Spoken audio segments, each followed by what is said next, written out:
know what's next. I challenge you to a Xiaolin Showdown. Against your two-time tuning in a race over this here Xiaolin Showdown is more than just a TV show about 4 kids trying to collect magical Shen Gong Wu across the world. Yeah, it is a comedy, it is a drama, and it is psychologically everything in between, with its most important component being the center of its entire universe, a Xiaolin Showdown. What's a Xiaolin Showdown, you may ask? Stop asking questions! No, I'm just kidding. It's essentially a dispute, a disagreement between 2 people who can wager a little bit of their own power against another person, and the winner essentially takes all the power. The power in this context is Shen Gong Wu, and there's so much that goes into this. Not only are they the most important objects known to man, but these are psychologically stressful situations where 2 characters really have to fight to the limit. And Xiaolin Showdown does not just do normal showdowns. Like, it seems simple by nature, but there's times where these things go completely off the walls. Whether it's full-on breaking the rules of a showdown, having multiple people go against multiple other people at the same time, like, there's a lot of stuff that you never expect them to add into this. One of my favorite parts of all of this is just how they work the environment into the Xiaolin Showdowns. Like, not only are 2 warriors trying to settle a dispute, but when they decide on a game, it usually has to involve environmental changes. So it actually, the entire universe will bend itself to the Shen Gong Wu's will and actually help these warriors settle their argument, which is kind of an old-fashioned, like, duel type mentality, but it's still, they have such a modern view of it, especially for the 2000s. So yeah, not only do they have this entire show based on this, they just find new ways to mix it up season by season. And with only 52 episodes, there's over 100 different showdowns that take place. But hey, that's just a bunch of facts and hooey. Let's get into the real fun of it all, the top 10 best showdowns ever. And I'm talking about characters, what they wager, like the Shen Gong Wu, the showdown, and the context of the episode in which it happens. There's just so many moving pieces that make these a complicated duel, and I just really want to, like, make sure I tell you guys about the ones that matter the most. And make sure you stick around after, because I do want to break down 3 of the wackiest and weirdest ones that are ever to be out there by the end. But let's get into the top 10 right now.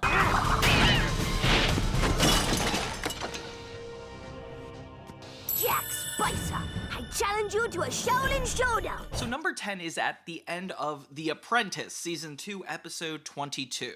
We've got Omi and Jack Spicer, probably the most common showdown fighters you will know. Jack Spicer wagers the Lotus Twister, and Omi wagers the Silk Spitter. The showdown starts with Jack and Omi getting their hands on the Monsoon Sandals, the ones that have the ability to stretch your legs out really wide, which is kind of unnecessary now that I'm thinking about it. And the entire theme of this episode is telling lies, essentially, like Omi's relationship with trust, and that's why it breached the top 10 for me, because it shows that Xiaolin Showdowns can actually be very psychological and actually be super important to fulfilling the entire plot of the episode. It's almost like it couldn't go on without it. Throughout the episode, Jack tries to be a Shaolin warrior and then lies about it, so this entire showdown is both of them admitting their flaws, giving out 2 truths and a lie, essentially. Remember that old workplace game where you tell a truth and a lie about yourself? That's kind of what this whole episode feels like. It's just a bunch of balloons, and when they get the answer wrong, it switches and pops the balloon, and when you get it right, you just survive. So it's kind of like a last man standing competition. Truth or lie? Did you steal the Shen Gong Wu because you feared that you would fail at good, just as you have failed at evil? Jack Spicer? Fail? Lie? No! Truth! Truth! And more truth! Omi learns a little bit more about Jack and how he's pretending to be evil just to fit in, and that maybe approval is something more he cares about, which is so interesting, and the fact that the entire episode is wrapped around this very theme is really impressive. I just feel like, for me personally, this is one of the best showdowns in general. By the end, Omi wins because I guess what is really good is being honest and truthful, and Jack is still unable to do that, so his character falls to his doom. Kind of dark when you think about it, but all around, good showdown. Dojo, I challenge you to a Shaolin Showdown. Number 9 for me is actually a really fun one. It's between Dojo and Wu Ya. Yeah, both of the ancient creatures that have transcended over hundreds of years to be in the current time have never really been involved in the showdowns before, so this is a really cool episode just in that uniqueness alone. It starts with Wu Ya actually trying to raid the temple and take all the Shen Gong Wu. Dojo ends up being the one to finally get his hands on the orb, and both of them are challenged to a showdown. At first, Dojo doesn't even want to do it, which I think is super funny, but there's like no real reason he can say no to it. It says right here that a mystical dragon can be Wu-less in a showdown if he has no criminal record.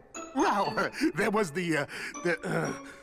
no convictions. Since Dojo doesn't have any Shen Gong Wu, he's able to bet himself, which is kind of interesting. And yeah, the whole episode reminds me of Waluigi's pinball from Mario Kart, honestly. It's just the lights and sparking colors are really cool. I love this showdown. Finally seeing all 4 Shaolin warriors watching a showdown go down is actually really cool, and not something we're going to ignore forever. This entire episode is about Dojo anyway, so it's nice that he gets to be the one to solve his own plot, as opposed to the episodes before, like Night of the Sapphire Dragon, when he just takes down the dragon. Or the one where he was locked in a cage. Actually, that one did turn out to have a showdown, but it wasn't him being himself. This one is really authentically Dojo, just like being the klutz he is in the showdown. And even bigger plot twist, he ends up losing, which you do not see coming. Wu Ya just straightforward cheats, but I guess that's how you have to win a game where you have to get to 1,000,000 points. Can you imagine actually how long that would take? It's insane to think about.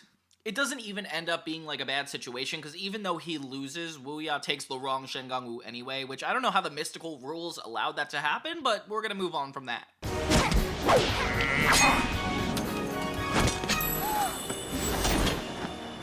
Panda Bubba, I challenge you to a Xiaolin Showdown. The next showdown is from a Kimiko episode, Season 2, Episode 17, The Return of Panda Bubba, where we actually get to meet Kimiko's father, and he is being controlled by Panda Bubba. The really cool thing about this one is it's also a very game-like showdown. We've talked throughout the series about a game called Goo Zombies, or Goo Zombies 2, and it's just this game that Raimundo and Kimiko like to play, and they actually incorporate it to be the showdown. Kimiko wagers her Silk Spitter against Panda Bubba and his Shroud of Shadows, and they are fighting over the Zing Zombone, which actually turns a bunch of opponents into a zombie to work for you, which is actually kind of specific when you think about it. The reason I like this episode so much is because it's like Kimiko's plot actually defending her father, and like all she has to go through in this episode leading up to this, the emotional stakes just couldn't be higher, and I really love that. Not only that, it's just the aesthetic takes you to a completely different place than you're used to, like the video game world, and they have this nice glow around them that actually is reminiscent of the video game itself. They included this showdown in a level in the game, which I even find cool. Weirdly enough, this is actually one of the longer showdowns. Like usually they'd be about 2 to 3 minutes in like a normal episode. Sometimes you'd get like a very quick end or beginning of one, but this one just goes on for like 4 minutes, and that's not a big deal in retrospect, but there's only 22 minutes in an episode, so it kinda is a big deal. It makes sense though, because there is 3 levels and then a final boss battle that Kimiko and Panda Bubba have to go through, and while Kimiko is pretty much at the end the entire time, we're very worried that she's not going to win. They're power-ups! Bango! Meanwhile, all the monks are watching from the DS, or video game console, whatever it is, which is actually kinda cool. In the end, Panda Bubba actually loses to the boss, leading Kimiko to take home the win, and it's definitely one of her best wins, I feel like. One of the most interesting showdowns, and the fact that the setting is so unique, going places that we can never go in other shows, I don't know, I just like it a lot. Well, looky here, a standoff. Is actually going to be way bigger than you would expect. There is a showdown that actually takes place almost over the course of an entire episode. Isn't that insane? Yeah, 4 showdowns go on all at once, and it's pretty much just the entire second act of this whole thing. 7 to 8 minutes is all showdown, and it's every monk at once. So the context is the episode is about 5 Shen Gong Wu revealing themselves all at the same time, requiring all the monks to split up and get get each individual one themselves. Jack ends up getting a bunch of people on his side and trying to cover as much ground as possible as well. This episode's cool because we get the Longy Kite, the Tongue of Saiping, the Lotus Twister, and the Sun Chi Lantern all revealing themselves at the same time, which has never been done before. Raimundo's showdown is hide and seek in the ocean, which is really cool. Omi's and Jack's is first one with a cup of water without spilling a drop at the end wins. Kimiko and Katnape have a race through the forest, and Clay and Tubby-Mora just try to get to the tongue first. It's not on its own a lot of really interesting Xiaolin Showdowns, but the fact that they have 4 going on simultaneously is just so cool. We get like a plethora of Shen Gong Wu, which is so interesting for the first season. I feel like it makes it a lot more diverse to like get more Shen Gong Wu out there quick. Having Jack and Omi be in black and white is just straightforward the coolest part of the episode. Having this whole thing be about teamwork and the fact that they can't really work together super well is a great premise and a great reason to have these going on at once. The shots are just so interesting, and I've never seen such a good action platforming scene in any cartoon ever. I don't know why, I'm just so impressed by it. Seeing Tubby-Mora and Clay being like doing like an overweight challenge, honestly, like trying not to break the ice, it's just ridiculous. And then even seeing the chameleon bot come back from the episode with Kimiko just to fight Raimundo is also kind of cool. It's just really good in the way it ends up. Actually, everybody loses except for Omi, having 4 Shen Gong Wu lost. Actually, technically 8, because the ones they wagered too, probably. Omi ends up having to save the day at the end of the episode, but it's just so cool that they managed to find an entire episode highlighting what's so cool about a Xiaolin Showdown. At first, I was like having trouble figuring out where to put this on the list, because it's kind of unfair to have 5 at once compared to the other entries in this, but you know what? It's unique, and the unique things about these Xiaolin Showdowns are always what stands out to me, and I can't believe how many times they varied this without me actually realizing it. Like, there's so many unique showdowns. This list is impossible. But yeah, this is definitely one of the most entertaining showdowns out of all of them. It's so hard not to talk about this one when you're talking about the Xiaolin Showdowns. How did Chase get out? What's going on? Well, you see, I came here to, Take back the Shen Gong Wu. What? I challenge you to a Shaolin Showdown.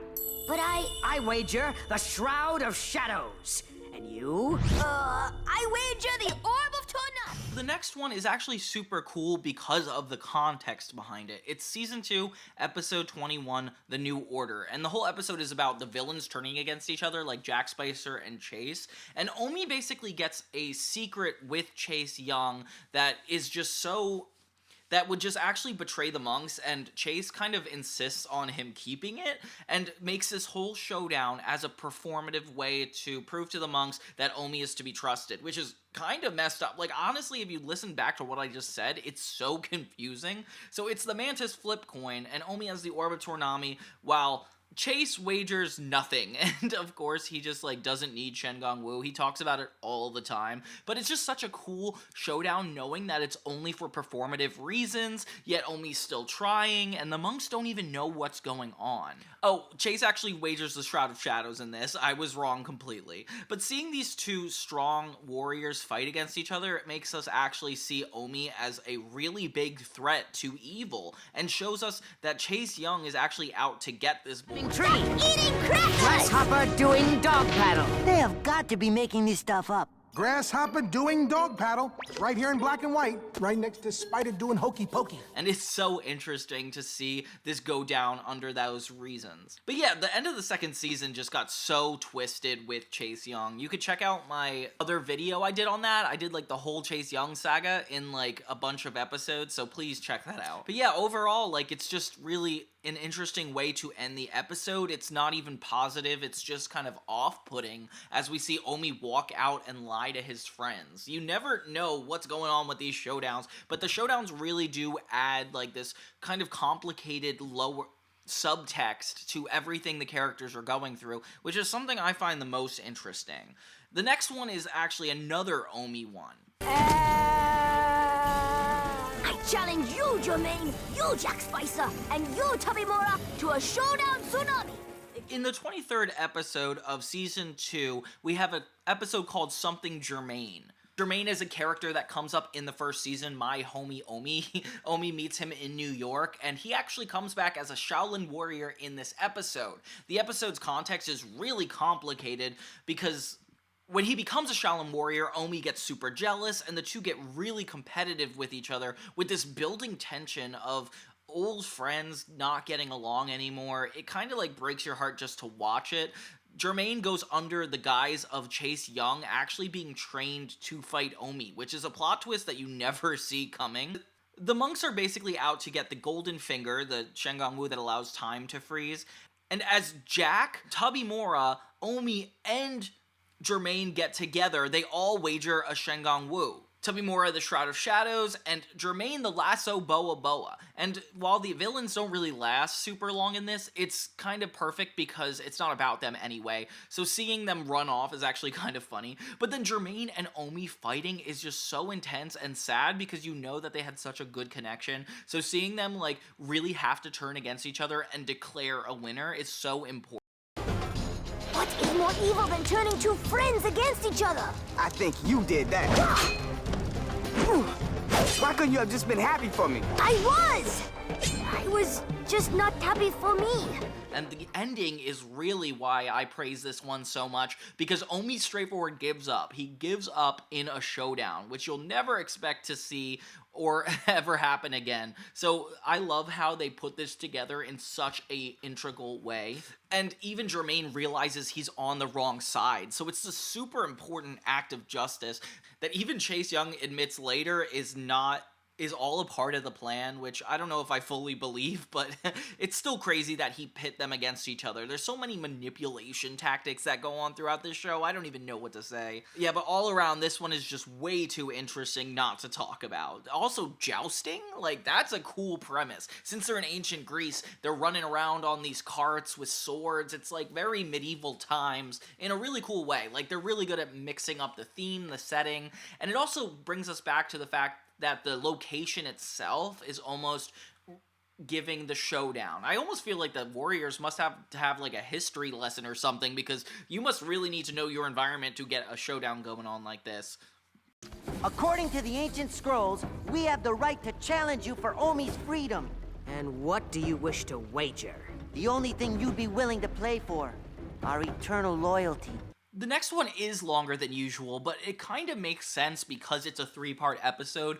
Finding, saving, and judging Omi is a 3-part season 2 finale that leads into the 3rd season, and it's just filled with drama, and Omi becomes evil in it. There's a lot of manipulation tactics, and the entire 3-part episode culminates in this final showdown in season 3, episode 1, Finding Omi. Nobody uses Shen Gong Wu in this one, which already off the bat makes it unique. It's a soccer game between Xiaolin and Heylin. Basically, the monks come together and challenge Chase Young for Omi's freedom. And so that's the only thing at wager here. And so they have a whole soccer team of each side. Whoever scores the most goals wins. And every character gets a chance to shine. At first, they're losing really badly, so it comes to be a very neck-and-neck situation with Heylin having 3 and Xiaolin having 0.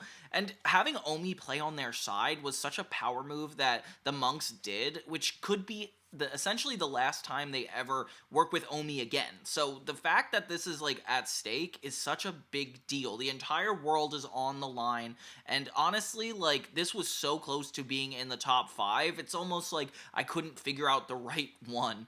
Wu Ya's in the audience cheering the whole time, which I find really funny. And Chase has this unfair group of warriors that he raises out of his jungle cats, which can't be fair. It almost reflects the showdown we said earlier between Chase and Omi, except this one is Chase giving a genuine effort and actually trying to get this showdown. But yeah, this is probably a lot of fan favorite when it comes to these showdowns, so I just had to put it on the list in terms of that too. Like, there was just so much interesting things going on in this show. The only episode that could compete with this is actually just a normal episode. Season 3, Episode 6, The Master, The Return of Master Monk Guan.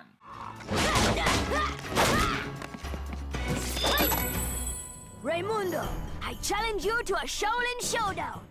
So if you understand this entire show, you'll know why this is such an important episode, because basically Raimundo spends a 4-part episode turning evil, and then in this, he just completely backtracks and becomes evil once again, when the monks are sent to a new Xiaolin training center. Raimundo ends up raiding the temple and taking all the Shen Gong Wu from his own monks. Oh my gosh, they had a fight in the first 4-part episode between the monks and Raimundo, and it was like honestly heartbreaking. So to see this go down once again is so sad. It's over an entire bag of Shen Gong Wu, so there's so much at stake. Like, whoever wins is gonna get all this, you're telling me? That's crazy. Omi only has the gills of Hamachi, so he has to wager that, and Raimundo wagers his fancy feet, which is so rare. The fancy feet just like come in very minimally in this show, and it just allows you to run really fast. I feel like that is relevant and would just be more helpful than not. Master Monk Guan is supporting the monks throughout this whole episode, which kind of sucks because Master Feng never got to watch in on a Xiaolin Showdown, so this is kind of a crazy situation. And yeah, this entire episode is building up to Omi and Raimundo getting into another fight with each other, and it's never been this much tension. Like, they full on beat each other up. The stakes are intense. The water rises as they're in these, like, vacant pillars, and Hannibal Bean has essentially groomed Raimundo to fight for him, which is crazy. Turns out, even halfway through the battle, they bring the wager up even higher. I accept your wager. Your misguided faith in the cheese ball is touching. Which is very rare. Dojo has to bring out the rulebook to see if this is even possible to do, but they bring more Shen Gong Wu into the mix, just as Omi is, like, about to completely die. Like, Omi is beat up and so weak, and everybody else is like, what do we do about this? And you just feel bad because there's no way Omi's gonna win. He's just a flopping fish at a certain point. So Raimundo would have to go really easy on him in order to make this happen. And that's exactly what does happen. God. Looks like you win. So Raimundo ends up losing the entire showdown, allowing the monks to end up winning all the Shen Gong Wu. And it's so crazy how it all goes. It turns out to be a hoax from Raimundo to Hannibal Bean, which is actually kind of genius, and actually sets us up to set Raimundo up to be the warrior at the end of the series. A very cool thing to have him do, especially considering Omi is usually the leader or like the front man for all these showdowns. Like, having Raimundo be the one to fully take credit is really awesome. I love that they are able to give different characters the spotlight at different points, and this one just really resolves the episode in a beautiful way that I don't even know how to keep talking about. Chase Young, I challenge you to a showdown. A plain old regular showdown?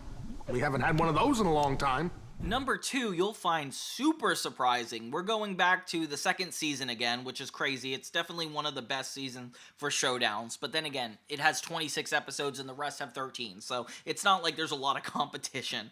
In the episode, no Shen Gong Wu are wagered, because this episode is about Master Monk Guan. Basically, he sells dojo to Chase Young when we meet Chase Young for the first time. And Chase Young has the ability to turn into a lizard, but he only has this ability by eating dragons, which is dojo. So there's a lot more at stake than just Shen Gong Wu in this episode.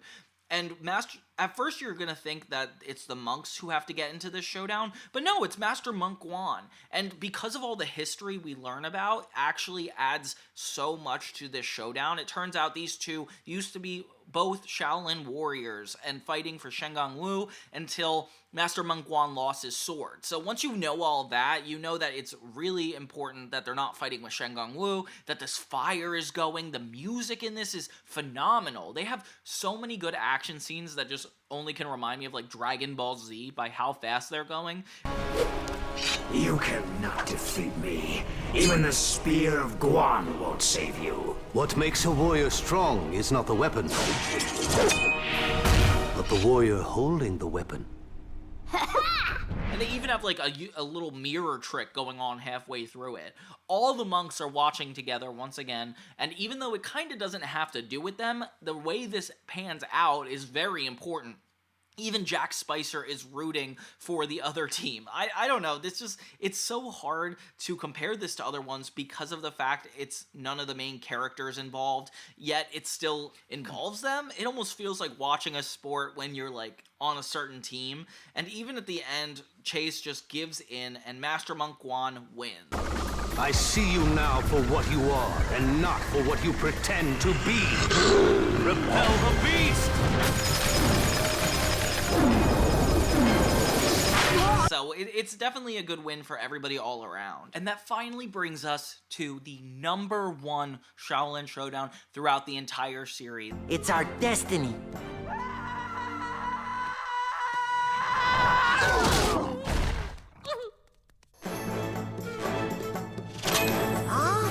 I challenge you to a 4-way tag team Xiaolin Showdown. Fortunately, it's not super surprising. But before we get into that, I definitely want you guys to stick around after this because I have a few shout outs to showdowns that I think are just so cool. And even though they couldn't crack the top 10 by how good they were, we definitely need to give a mention because they're either wacky, confusing, or just straightforward awesome. So please stick around. So it should be no surprise that Season 3, Episode 13, Time After Time Part 2, the series finale of Xiaolin Showdown, has the best showdown. I mean, could you have it any other way, guys? Like, I can't imagine it not ending in a Xiaolin Showdown. This one is by far the longest showdown you get in the entire series. It almost takes the Royal Rumble premise where all 4 warriors are involved, but instead of being in their own individual showdowns, it's all together, and it's like a tag team showdown, which comes down to Raimundo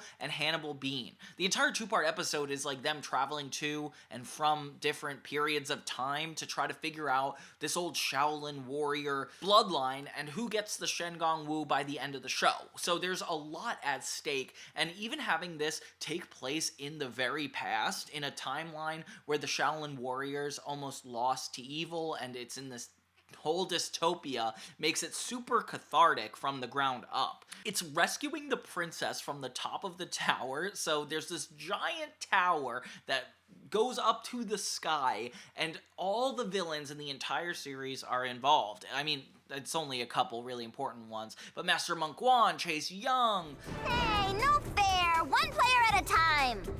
So, we're cheaters! Everybody who's, like, just so evil is fighting for the other team. And it takes forever to talk about which Shen Gong Wu are wagered in this because it is just straightforward ridiculous. At one point, Wuya, who is like the witch that we see in Season 1, like even further, brings in these demons, and it's like so clearly unfair to the Shaolin monks. It seems like they're going to lose at so many different points, with Raimundo even like falling to his demise. So crazy, but like the warriors come in clutch all together, and Omi comes in at the last second, which is cool because he's like kind of the main character, but even though Raimundo made the sacrifice. And in the very end, they save the princess, which is Dojo in a wig. It's super funny, and it just really encapsulates everything that's so good about Xiaolin Showdown. My hero! This celebratory, like, event where people turn against each other but finally come together at the end, like, it's just such a beautiful idea to settle a dispute. A Xiaolin Showdown, yeah. So it ends with the entire universe being broken and Omi accidentally opens 2 different time loops, which is kind of crazy, but we're not even gonna get into that. We're just talking about the showdowns. Point is, it's really cool.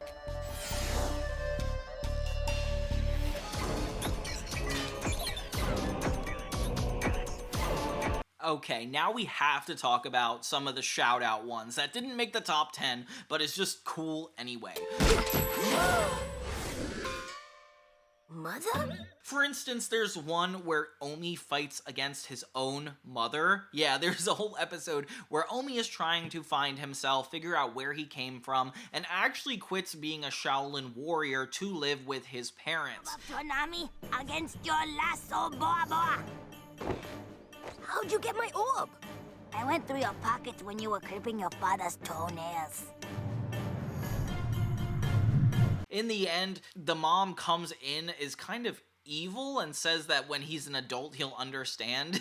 She wagers her orb of Tornami and Omi wagers, and they fight for this entire slew of Shen Gong Wu. It's just so funny seeing it be like mother and son, and the way Omi talks about the whole situation. There's nothing sweeter than a mother's love for her son. Tear him up, Mom! Mother and son should not fight. It is not right. I'm your mother. I tell you what's right. It's just hilarious. Of course, Jack is rooting for the mom, which is even more off-kilter than you would expect. All of this is just so unexpected. And I think that's the best part of it all. Like, that showdowns don't have to be this serious psychological issue. It can also just resolve a simple dispute in an episode between mother and son. In the end, we learn that it's not even his actual mother, it's just a robot created, so it doesn't necessarily matter anyway. But the emotions are so high, it's hard not to talk about, okay? Like, it's so funny.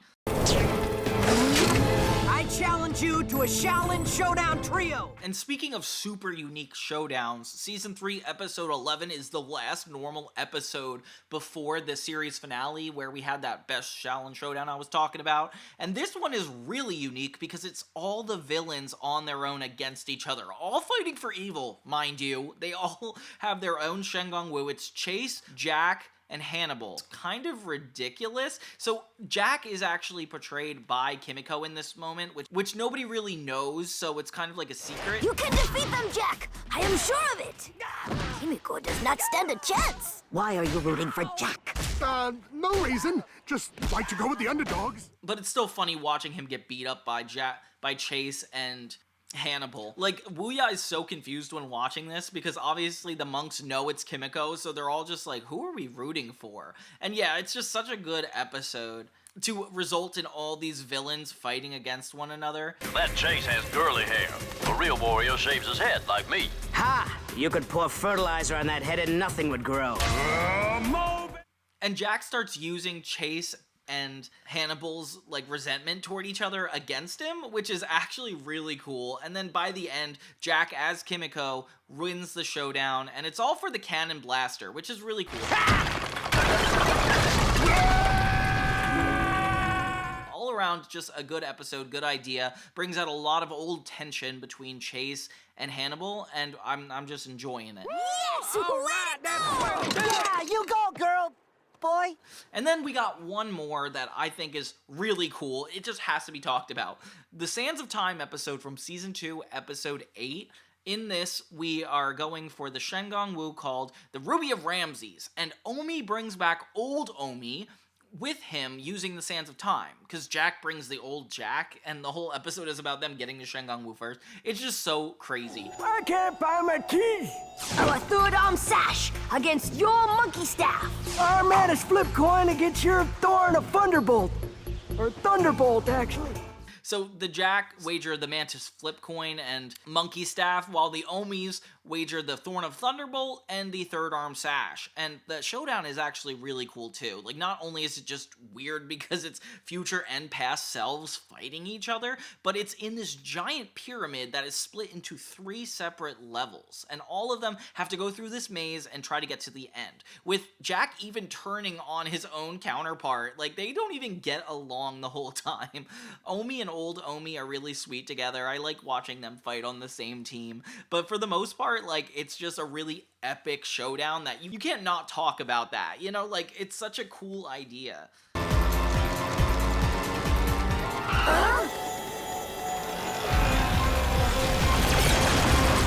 And that's the last showdown I really want to mention. Can you guys believe that there's this many diverse, confusing, like, plot-driven showdowns in this show? Like, it's so interesting to think that, like, other shows do handle disputes, conflict, disagreements, but the fact that this show always ends in a formal showdown, which actually has a formal winner, is very interesting. It's very confusing to me why I like that so much. I feel like that's more of a reflection on what I enjoy in this show. But hey, like, that's why I like it so much. It's a formal way to settle a dispute. And with these hugely important magical objects being the enticement of it all. Like, there's just so much going on at once. Not only is it the context, but it's also the characters, everything they're wagering, and even the environment around them that changes the future of how this all goes. And Xiaolin Showdown just does such a good job at making this work really well. But do you guys remember this? And like, what was your favorite showdown? Because there are so many we haven't talked about, and I can't even believe I narrowed it down